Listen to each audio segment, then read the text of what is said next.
चलिए, let's move ahead.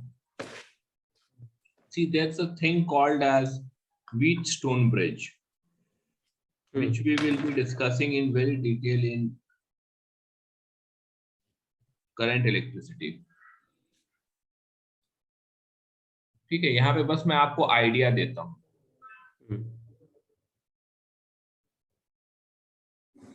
तो Wheatstone bridge का आइडिया ये होता है गुराशी, कि यदि हमारे पास 5 रजिस्टर है,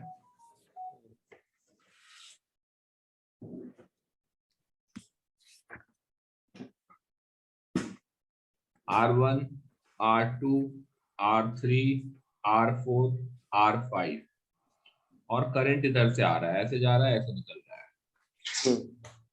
तो हम कहते हैं कि if R1 by R2 is equal to R3 by R4, then this is called as balanced Wheatstone bridge.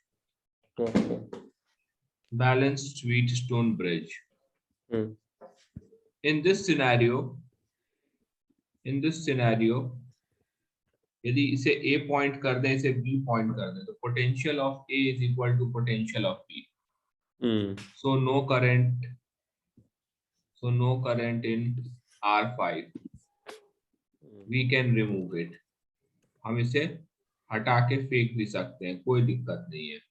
तो फिर इसका टोटल रेजिस्टेंस क्या आएगा? तो इसको यदि हम हटा के फेंक देंगे, तो क्योंकि उसको काम तो कर नहीं रहा है, वो तो बस ऐसे खाली पड़ा है, तो ये दोनों सीरीज में हो जाएगा, और R3 R4 सीरीज में हो जाएगा, और आपस में ये पैरेलल में हो जाएंगे. तो टोटल रेजिस्टेंस जो होगा वो हो जाएगा R1 R2 R3 R4 R1 R2 R3 R4, ये हो जाएगा. सॉरी, प्लस बीच में हर जगह. ठीक है, ये हो जाएगा टोटल रेजिस्टेंस. Got it? ठीक है, तो same concept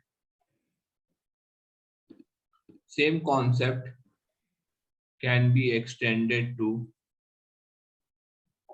conduction in rods, heat conduction in rods. Exactly same. तो सपोज मैं आपको एक क्वेश्चन देता हूं, इसका डेरिवेशन वगैरह हम लोग करेंगे. सपोज मैं आपको बताऊं कि there are rods arranged like this.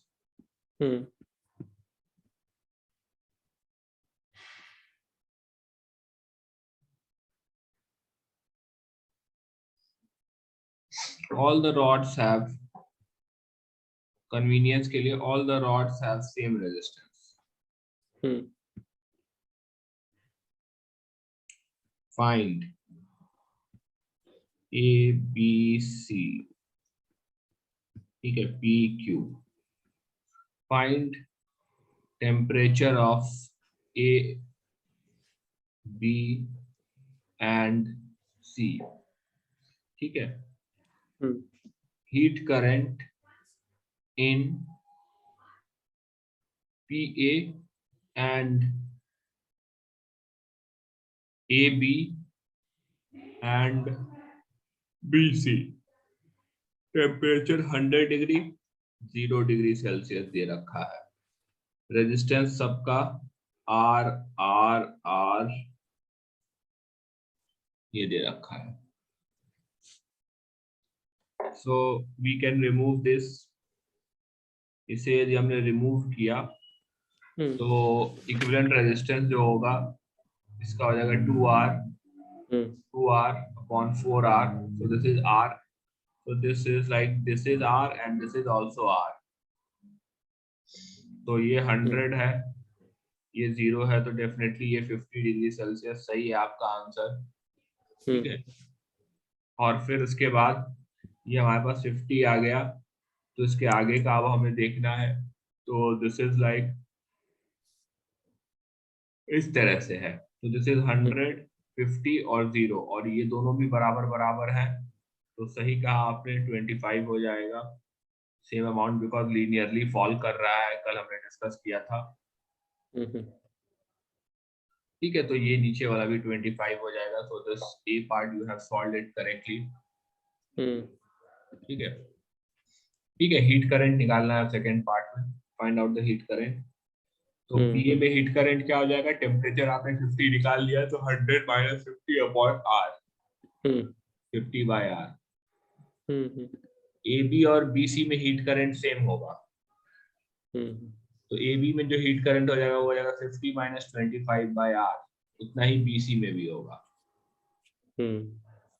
Sorry, BC में 0 होगा, बीसी कह रहे हैं, बी ओ क्यू में 0। बीसी में 0 क्यों होगा? अच्छा बीसी। इधर तक समझ में आया? यस।